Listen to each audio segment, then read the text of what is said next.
आज हम आपको दांतों की चमक वापस लाने के कुछ कुदरती नुस्खे बताएंगे। जगमगाते दांत किसको पसंद नहीं, और उन पर जर्दी चेहरे को बदनुमा करने का बायस बन जाती है।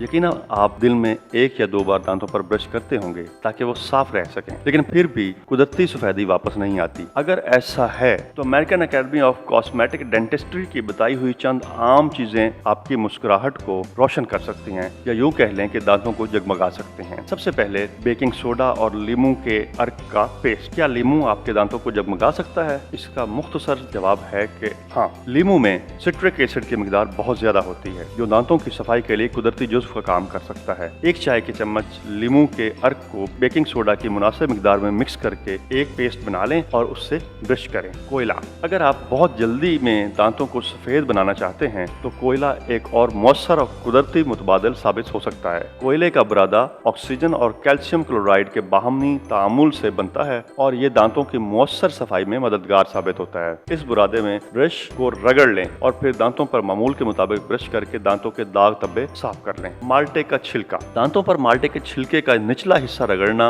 उन्हें जगमगाने का कुदरती तरीका है। छिलके का सफेद हिस्सा एक जुज़्व से भरपूर होता है जो कि सफाई का काम करता है, और उसे मुतअद्दिद दांतों की सफाई के लिए तैयार होने वाली मसनूआत में भी इस्तेमाल किया जाता है। और हाँ, ये छिलका तेजाबी नहीं होता, इसलिए इसका इस्तेमाल नुकसानदेह नहीं। अब बारी है सेब के सिरके की। सेब का सिरका मुतअद्दिद तिब्बी फवाइद का हामिल है, मगर बेशतर अफराद को इल्म नहीं कि इसे दांतों की सफेदी के लिए भी इस्तेमाल किया जा सकता है। 1 चाय के चम्मच सेब के सिरके से दांतों पर ब्रश करके देखें, ये दांतों को साफ करने में मदद देता है। हल्दी। हल्दी को अगर आप खानों में ही इस्तेमाल करते हैं तो जान लें कि वर्म कुश जरासीम कुश होने के साथ साथ एंटीऑक्सीडेंट्स से भरपूर ये मसाला आम दांतों के मसाइल जैसे मसूड़ों के अमराज के इलाज में मददगार साबित हो सकता है। इसका पाउडर दांतों के रेग माल का काम करके उसकी सतह पर दागों को खत्म करके उन्हें सफेद बनाता है। 1 चाय के चम्मच हल्दी को उंगली की मदद से दांतों पर फेरें और फिर ब्रश करके साफ कर लें। नारियल का तेल। नारियल के तेल को मुंह में चंद मिनट तक रखकर कुली करें, जैसे माउथ वॉश को इस्तेमाल किया जाता है। इस तेल में कुदरती तौर पर दांतों को जगमगाने की सलाहियत होती है और ये दांतों पर जमने वाले जरासीमों को भी कम करके मसूड़ों के अमराज का खतरा कम करता है।